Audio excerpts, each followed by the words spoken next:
Alright, welcome back. This is Multi-Man Publishing Standard Combat Series in North Africa, and we are playing the first scenario, Operation Brevity, and we are actually in the first impulse. The British, for the scenario rules, go first, and they've gone for a full activation. I've already burned the 2 supply points. And actually, this video is a slight bit of a tweak. I'm learning the system here, and thinking about this in the past, I think I've played it more too conventional than it should be. And I'll show you the tweak. I'm going to keep the combat results the same, which were basically Ariete's.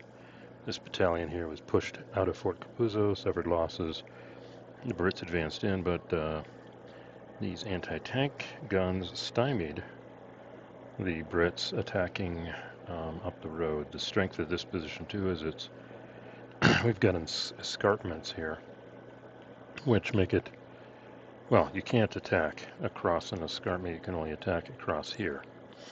Now, the thing I didn't take into effect as I go through this is you've got to remember exploitation. It doesn't always apply in this specific game. If you do a limited activation or a reaction movement, you don't get exploitation.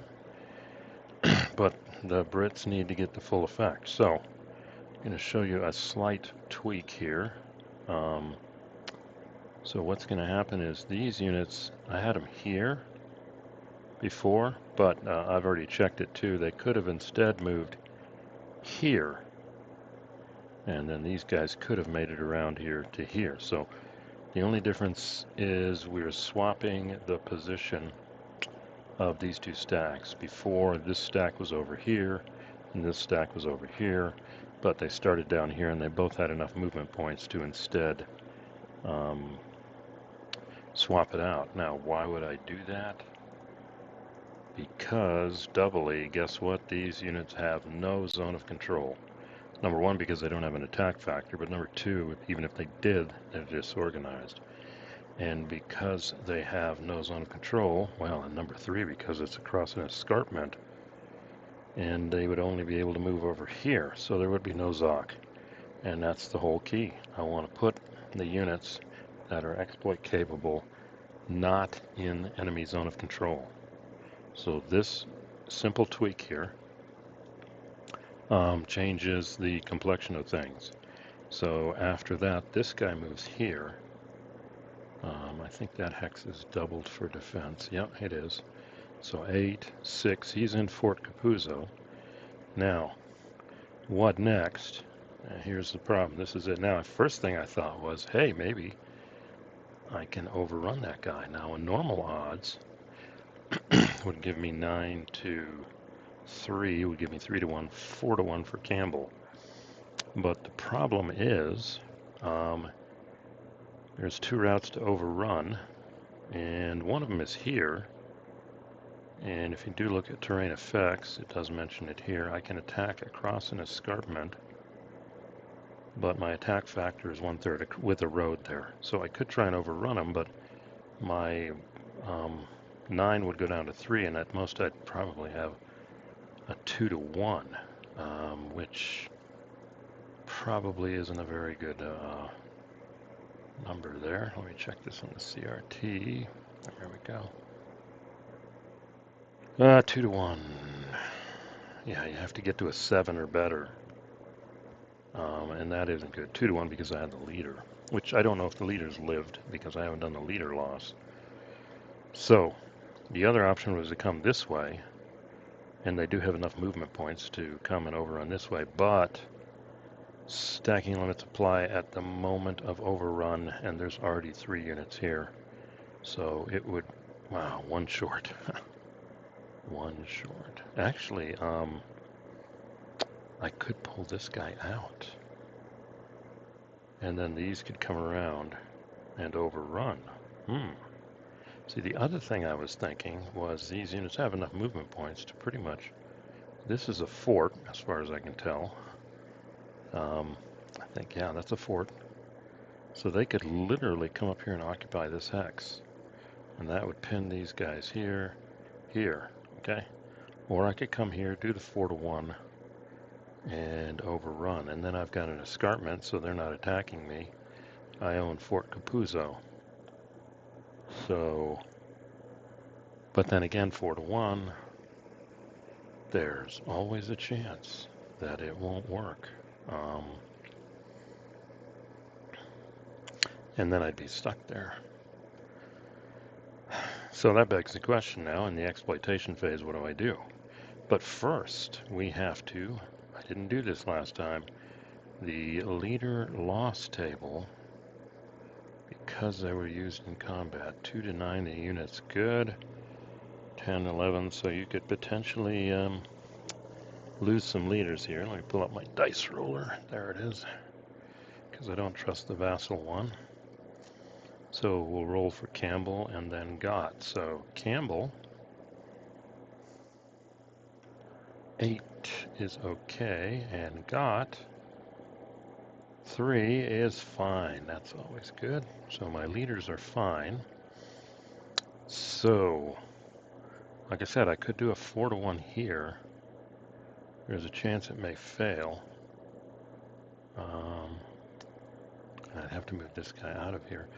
Or I could extend here and take these, move these guys, and they're not very strong. They potentially, this will be a 6 here, and this will be a left shift. So wow, what a choice. What a choice here. Let me think about this. All right, actually I think I'm gonna do some wacko with this guy. So 1-2, I'm assuming the pass here gets me across. Let's see, they don't talk about it here. So I assume the pass is just the pass. Anyway, 1-2, 3, he's on a track. 4, 5, 6 for the Zoc. 7, 8, 9, 10, 11, 12, 13. Wow. So he can get there. Well, he's sacrificial, but he's in a fort. He can't be overrun. He pins these guys. For them to get out of here, he's just made it real hard for them to do anything. Now with him gone, this guy can go 1 track, 2, 3, 4, whatever, 5, 6, and he can do the overrun. Campbell has to go with him, so he would do the overrun here. That guy would stay there, that guy would stay there. So again, we have a 9 to 3 is a 3-1 with the leader is a 4-1. All right, a little review here of the leader rules.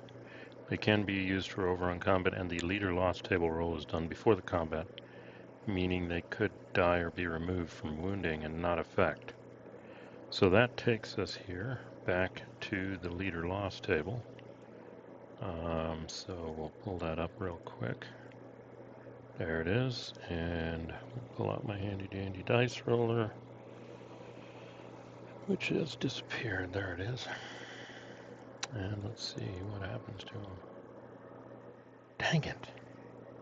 Roll 1 die for the... Okay, leader is wounded. Roll 1 die for the number of months. Well, he's effectively out of this battle. So Campbell pushed his luck. Out of now 3 leader rolls, 1 of them came out 10, 11, or 12, which is kind of the odds, but that's what happens. So he's out of it, and this is a straight 3-1 now. So, they're having a hard time taking this hex. Let's pull up the CRT. And let's roll 2d6 on this. And like I said, it's a 3-1. Yep, it's just a straight attack. No defensive things here. So 3-1. And let's see, trying a second time if they can take it. Too bad they can't roll 11 again. Oh, 8, do it. 8 does it. D1, R2. D1, R2. I don't know if these have a reduced side. Wow, they do. Okay. Holy smoke. They can't retreat this way, and they can't retreat that way, and they can't retreat that way. So guess what? They take 2 more losses. So they take 3 total. So they still hold on. Wow. And they lost a leader over this. Okay, that means these guys are still here too. So there you go. You got this guy trying to prevent the German reinforcements. But Fort Capuzzo could be a big target here. And they could probably take that. And the Brits are just having a world of trouble trying to get into this. 4-1 on 8. Let's see if 4-1 on 8 would have made a difference. No, it still would have been D1, R2. But just to prove the rules here, there's nowhere for this guy to retreat. He can't retreat across an escarpment. He can't retreat here because there's a Brit. Not across an escarpment and another Brit. So that turns into 3 step losses out of 4. And this unit is still here. You know, in hindsight, knowing that the Germans couldn't get down here, we should have just left him, but hey. Let's see how the game is played. So that is the true end of the British full activation phase, and now we're going to move into the German choice here for activation types. Let's see what they got here. We'll talk about it briefly here. We're at 12 minutes, this is a good break point. But what could they do? Full activation. Well, the exploit gives you another chance to attack. That's what's cool about that. So, okay, and they've got 2 air power. They could probably take Fort Capuzzo back. Limited activation they could try also. But this guy's effectively pinned him here. They could concentrate 15th Panzer into a single stack and attack this guy and hopefully eliminate him. And then in the exploit phase come down the road and overrun him. And that certainly would mess up the Brits too. Or they could do a reaction and just react, but that's not going to help them. Or they could just do a simple attack. These guys could combine, come here, these guys here, and then just attack Fort Capuzzo. But nope, there we go, they're attacking, that looks like downhill, so they don't get the defensive benefit there. So they could combine against that. 6 and 9 is 15, 15, and 19, 21 to 6. We can get a 3-1. There's no leaders, so we just get a 3-1. There's no Zoc here, but they could come down here and overrun. They could concentrate. Yeah, this guy could concentrate 21st Panzer, 15th Panzer, excuse me. Kill this guy, because he's only got 1 step left. And then come down this road and overrun and kill him. So that gives them a way to get here. That means now the Brits will be out of potentially 2, and the battle is for Halfaya Pass. Okay, enough of that. Stay tuned for the next recording where we do see what the 15th Panzer does. So thanks for listening. Click like if you like. Comments appreciated. Rules comments especially if you know the rules. As we've already seen, there's some differences here with the exploitation, the overrun, some things to think about. And subscribe if you haven't. Otherwise, see you at the next recording.